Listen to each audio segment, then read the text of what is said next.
malam semuanya yang sudah setia mengikuti Rema Malam setiap hari. Ya, sangat bersyukur pada Tuhan kita bisa punya kesempatan sekali lagi untuk merenungkan kebenaran firman Tuhan. Nah, saudara-saudara, tema hari ini saya kasih judul gagal di garis akhir ya. Hari ini kita merenungkan bagaimana nyeseknya kalau seseorang itu gagal di garis akhir. Nah, saudara bayangkan ya, kalau saudara semua itu adalah seorang pelari ya, mungkin selama masa pandemi ini olahraga lari lagi naik daun ya, peserta peminatnya jadi banyak. Ayo, siapa yang masih rajin lari selama masa pandemi ini? Nah, saudara bayangkan kalau kita adalah seorang pelari ya, pelari itu fokusnya jelas gitu ya, tujuan akhirnya adalah mencapai garis finish. Kalau seorang pelari dalam sebuah perlombaan. Nah, saudara, kalau saudara sudah melatih diri dengan demikian rupa, saudara sudah selalu menjaga kesehatan dengan baik untuk suatu perlombaan lari yang sudah kita impikan sejak lama, lalu waktu saudara lagi lari dengan sekuat tenaga, dengan fokus, sudah kelihatan garis finish di depan mata, sebentar lagi kita akan sampai di garis finish. Tapi mendekati garis finish itu tiba-tiba ada suara seseorang yang sangat familiar yang kita kenal, suara seseorang yang sangat kita sayangi, yang sangat dekat dengan kita ada di situ ya. Dia panggil nama kita dan waktu itu kita tiba-tiba menoleh melihat dia, dan saat itu juga kaki kita tergelincir persis di depan garis finish. Kita jatuh, gak jadi sampai garis finishnya. Saudara, ini cerita karangan ya. Saya pengen kita bayangkan gitu ya, kalau kita ada saat itu sedikit lagi sampai di garis finish, tapi tiba-tiba kita gagal fokus gitu ya, kita kehilangan arah karena kita mendengar suara seseorang yang sangat kita kasihi, mungkin pujaan hati kita, pasangan kita, anak kita misalnya ya, suara orang yang sangat terdekat dengan kita, yang sangat kita kenal, suara yang sangat familiar, dan ketika kita menoleh kita justru kehilangan arah, kita kehilangan fokus dan kita tergelincir jatuh. Saudara-saudara, kalau itu kejadian sama kita, rasanya kayak gimana, saudara?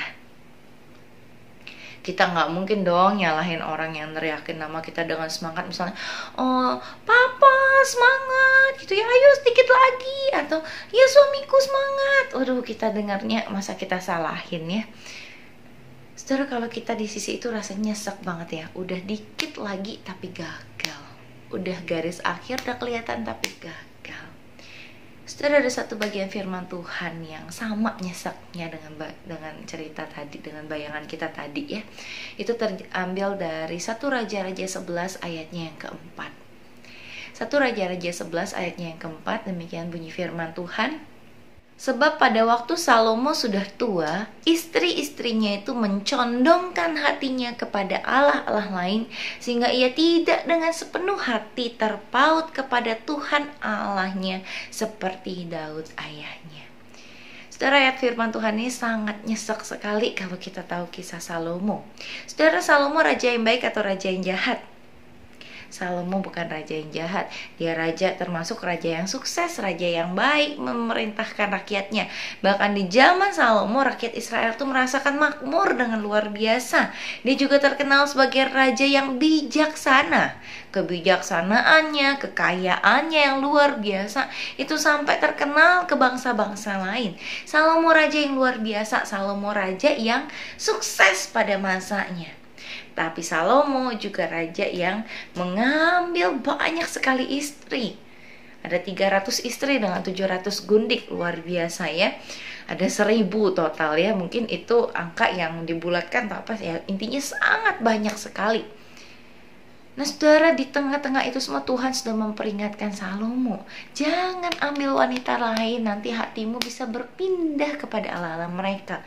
Tapi dia tetap mengambil itu, dan pada akhirnya, pada akhir hidupnya, Alkitab mencatat pada waktu dia sudah tua, benar saja seperti peringatan Tuhan, hatinya jadi condong kepada istri-istrinya itu dan Allah-Allah mereka.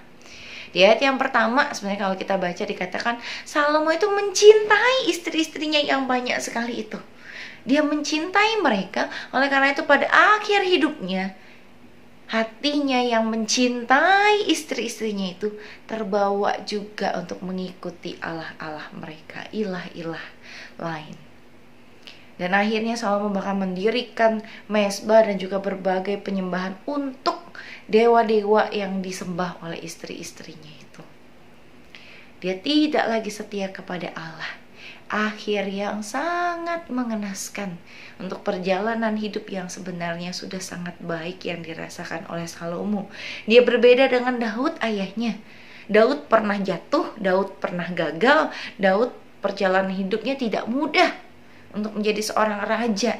Dan dia pernah jatuh dalam dosa perzinahan, tapi kemudian dia berbalik dan tetap setia sama Tuhan sampai akhir hidupnya. Salomo hidupnya awalnya bagus, semuanya karirnya bagus, pemerintahannya jaya, orangnya bijaksana. Tapi karena cintanya kepada istri-istrinya yang lain itu mencondongkan hatinya, menjauhkan dia daripada Tuhan. Dan akhirnya dia pun jatuh dan jauh dari Tuhan, berbuat jahat di mata Tuhan. Saudara-saudara, berapa lama kita ikut Tuhan tidak pernah menjadi jaminan apakah kita akan tetap setia kepada Tuhan sampai akhir. Berapa lama kita sudah dibaptis, berapa lama kita sudah pelayanan, semua itu tidak pernah menjadi jaminan apakah kita akan tetap setia sampai akhir menjadi anak-anak Tuhan. Saudara, biar renungan hari ini boleh memperingatkan kita, jangan sampai kita juga merasakan nyesek yang sama, gagal di garis akhir. Ayo kita belajar untuk tetap setia kepada Tuhan. Anak-anak Tuhan, anggota kerajaan Allah yang sesungguhnya pasti mendengar suara Tuhan, pasti belajar dan berusaha untuk taat mendengar suara Tuhan. Salomo tidak mendengarkan perintah dan peringatan Tuhan untuk tidak menikahi istri-istri dari wanita-wanita lain, dari wanita-wanita kafir. Dia akhirnya gagal karena dia tidak mengindahkan peringatan Tuhan. Tapi biarlah setiap kita boleh berpegang teguh pada ajaran Tuhan, pada perintah Tuhan, pada nasihat-nasihat Allah yang diberikan dalam bentuk firman Tuhan yang udah lengkap untuk kita semua.